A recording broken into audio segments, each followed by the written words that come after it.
thank you very much, Dr. Sri moderator and fellow speakers and all the participants in this forum.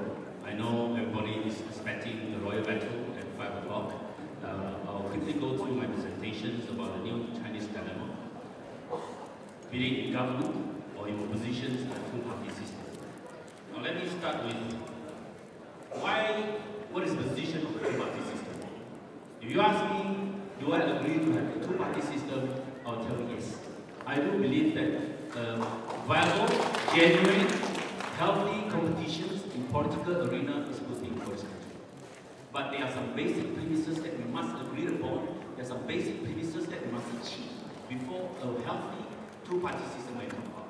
The whole idea of having a two-party system, we want to have a better check and balance. But we must bear in mind.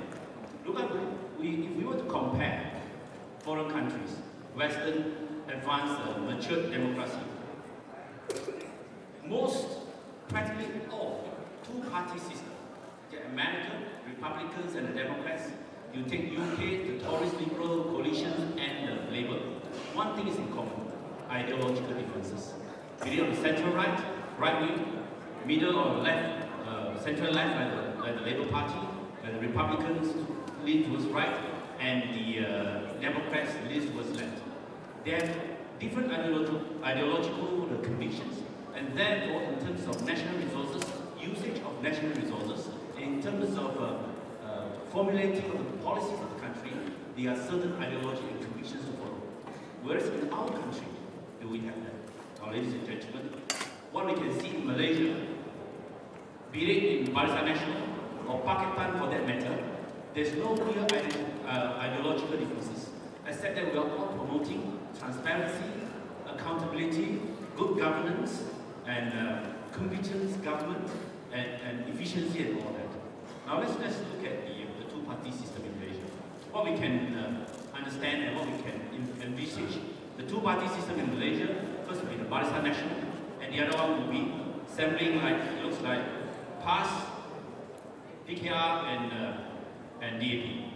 And now, as you all know, that Barisan Nasional, every time that it comes to election, they have a common agenda, common manifesto.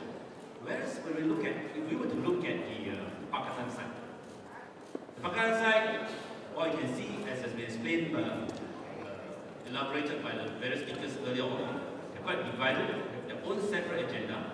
Even the Buku Jingle, there are some very fundamental issues. In the Buku Jingle, Pakistan has agreed to disagree, one of which is the Hudud Law. And Hudud Law is something that the three Pakistan parties all express in their own. So that is something that until now Pakistans cannot offer us a very clear alternative agenda or clear alternative manifesto. And the other thing is, if we look at the benchmark of all two-party systems, by and large, mature one, you have a shadow cabinet. Until now, Pakistan cannot offer one. Now, ladies and gentlemen, let us look into our goals, demography, and our social structure. I've just done some quick counts just before I came.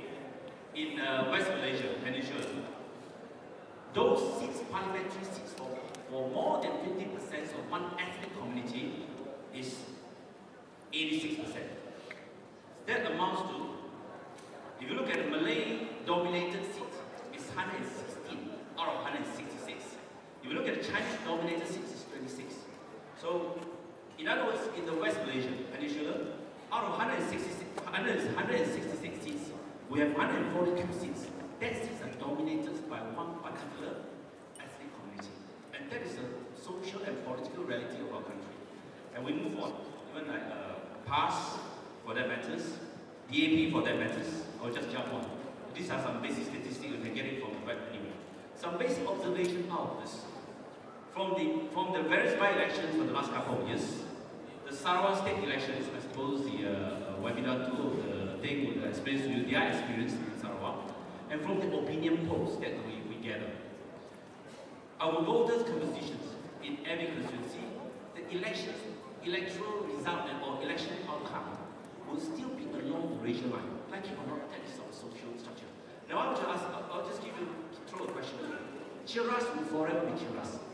I can assure you, I think we can all agree that if you are talking about Seputeh, the 90% of the voters are Chinese, Seputeh is not going to change. The result of it is an incumbent, is a sitting member of parliament. She has to depend on the 90% of the Chinese votes to deliver for her. And then you can imagine, in the next 20 years, we're not going to have a situation that the voters reverse. That Seputeh is going to have another 40% for Malay or 40 or 30% of Indian moving in.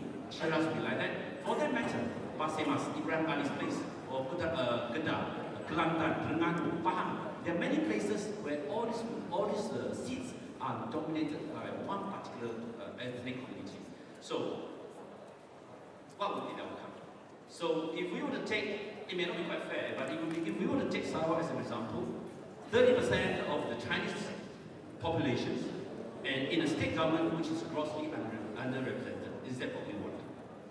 Now, the Malaysia's political reality, ladies and gentlemen, we are a very unique nation.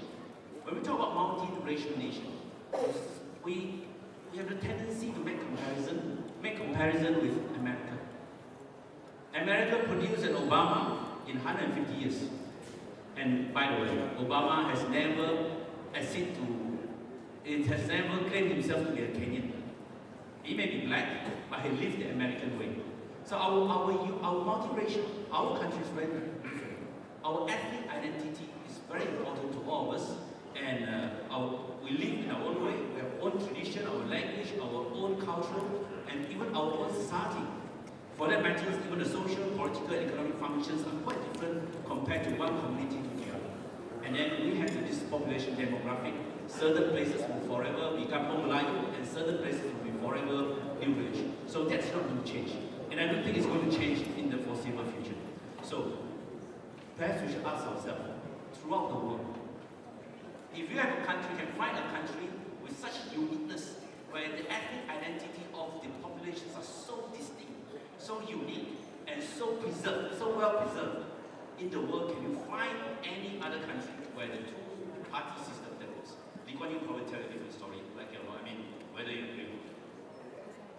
So we are talking about an emergence of not just a mere two-party system. We are talking about an emergence of a healthy, genuine two-party system. So to me, this is the point that I must drive home in this forum, is any change, any reform from this country, it cannot be driven by one particular community. Just imagine if the two-party system is to be driven solely by DAP or the Chinese community, this is going to break. You are going to create a divisive social and political structure.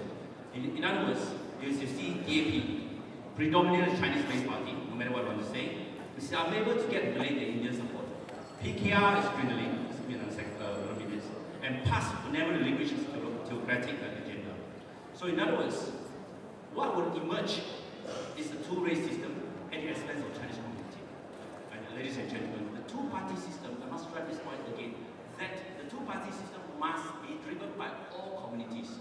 In fact, ladies and gentlemen, I would actually want to quickly sum up. If you want to have a healthy two-party system, well and fine, to do check and balance, well and fine, but ethnic compositions, it must be very diluted. And secondly, since we have no ideological difference, so the important thing is what? We must build consensus. We must build common agenda.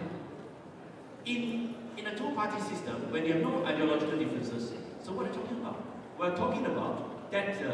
We are talking about political competition based on common agenda, national interest, common agenda, and also consensus. So therefore, the policy must be inclusive. The policy must be accommodative. The policy must be liberal, and also we must celebrate diversity, and that is something that is lacking in Pakatan in particular. So I won't venture into others, but I must stress the point again: a two-party system, if it's driven by Chinese alone, is going to be very unhealthy, and it's going to harm Chinese, and to be at the expense of Chinese community in particular.